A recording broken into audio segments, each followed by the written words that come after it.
50 के दशक की ये वो एक्ट्रेस जिनको बॉलीवुड की मॉडर्न गर्ल कहा जाता है, जिन्होंने अपने हुस्न और कातिल अदाओं से पर्दे पर आग लगा दी थी। कराची में जन्मी एक खूबसूरत सी लड़की एक वक्त मुंबई के दिल की धड़कन हुआ करती थी।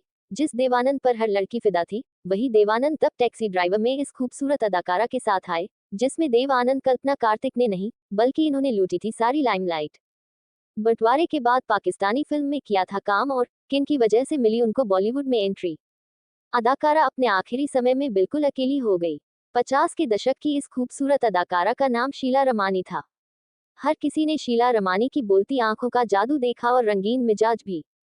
चढ़ती जवानी के दिन हैं, फिर ऐसा समा मिलेगा कहा। ये पुराने दौर का वो गाना है जिसमें शीला रमानी ने अपने हुस्न और कातिल अदाओं से पर्दे पर आग लगा दी थी। अपनी पहली ही फिल्म से रातों रात स्टार बन गई थी शीला रमानी, लेकिन फिर एक समय ऐसा भी आया कि बॉलीवुड उन्हें भूल गया और वो गुमनामी के अंधेरे में खो गईं। जिस देव आनंद के लिए लड़कियां दीवानी रहा करती थी, वो अपनी को स्टार पर ऐसे लट्टू हुए कि ये अदाकारा बाकी एक्ट्रेसेस की नजर में विलेन हो गईं। इनका सौंदर्य और नृत्य देखकर सिनेमा देखने वाले उनके फैन हो जाते थे। अपनी खूबसूरती से पहचाने जाने वाली ये एक्ट्रेस वो पहली एक्ट्रेस रही जिन्होंने बंटवारे के बाद पाकिस्तानी फिल्मों में भी काम किया। जब तक उन्होंने अपने अदाओं का जादू पर्दे पर दिखाया, तब तक उनके चाहने वालों की कमी नहीं रही। लेकिन जब पर्दे से दूरी बनाई तो उन्हें किसी ने नहीं पूछा। वह सिंधी मूल की थी और निर्माता निर्देशक SF यूसुफ की भांजी थी।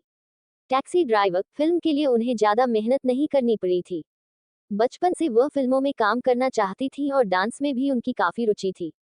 इसका एक कारण ये भी था कि उनके मामा शेख लतीफ पाकिस्तानी फिल्मों के कलाकार थे।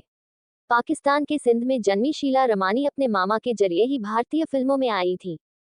1954 में चेतन आनंद की पत्नी उमा आनंद और छोटे भाई विजय आनंद ने नवकेतन के लिए एक जबरदस्त और तहलका मचाने वाली स्क्रिप्ट लिख डाली। फिल्म का नाम था टैक्सी ड्राइवर। फिल्म में लीड किरदार निभाया था देव आनंद ने और कल्पना कार्तिक ने। फिल्म में दोनों स्टार पर सिर्फ एक सोलो गाना फिल्माया गया था, जिसके बोल थे जाए तो जाए कहां, जबकि क्लब की डांसर लिली पर 4 गीत फिल्माए गए थे। लिली का किरदार शीला रमानी ने निभाया था।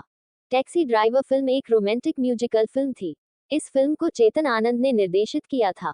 टैक्सी ड्राइवर इस फिल्म में देव आनंद के साथ कल्पना कार्तिक, शीला रमानी और जॉनी वॉकर ने शानदार एक्टिंग की थी। इस फिल्म के बाद शीला रमानी रातों रात स्टार बन गईं। इस फिल्म से उन्हें ऐसा स्टारडम मिला कि उनका सड़क पर चलना मुश्किल हो गया। कहा जाता है कि वह जहां जाती फैंस की भीड़ उन्हें घेर लेते थे। उनके स्टारडम के आगे देव भी फीके नजर आने लगे थे।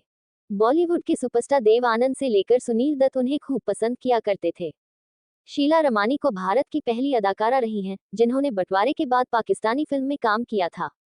1959 में आई पाकिस्तानी फिल्म अनोखी में उन्होंने लीड रोल निभाया था। उन्होंने 3 बत्ती 4 रास्ता किशोर कुमार के साथ की फिल्म नौकरी और सुनील दत्त के साथ रेलवे प्लेटफॉर्म तो वहीं जंगल किंग और रिटर्न ऑफ मिस्टर सुपरमैन में शानदार एक्टिंग कर दर्शकों का दिल जीत लिया था। 1967 में आई आवारा लड़की उनकी आखिरी फिल्म थी, जबकि देव आनंद संग उनकी आखिरी फिल्म फंटूस थी। शीला ने पाकिस्तान जाकर भी काम किया, लेकिन वहां के माहौल के कारण वह पाकिस्तान से भारत लौट आई। उन्होंने उस दौर में लक्स सोप का विज्ञापन भी किया। लेकिन कहते हैं न कि सबका वक्त एक सा नहीं रहता। एक वक्त था जब वह मुंबई के दिल की धड़कन हुआ करती थी। दक्षिण अफ्रीका, ऑस्ट्रेलिया जैसे देशों में शादी के बाद रहने वाली शीला रमानी आखिर में वहीं आ गई जहां उनका बचपन गुजरा था। अरसे से मऊ के उसी घर में रह रही शीला ने आखिरी सांस गुमनामी में ही ली। दरअसल शीला अपने आखिरी दिनों में कोमा में चली गई थी। वह लंबे वक्त से अल्जाइमर की बीमारी से जूझ रही थी। उनकी मौत बहुत दर्द में हुई थी। उन्होंने अपने मध्य प्रदेश के घर में अपना दम तोड़ा था और बॉलीवुड को पता भी नहीं चला। शीला उन अभिनेत्रियों में शामिल थी जिनकी लोकप्रियता उस दौर में बहुत थी और उनका अभिनय पूरा बॉलीवुड देखकर हैरान रह जाता था। 83 साल की शीला ने 16 जुलाई 2015 को आखिरी सांस ली थी।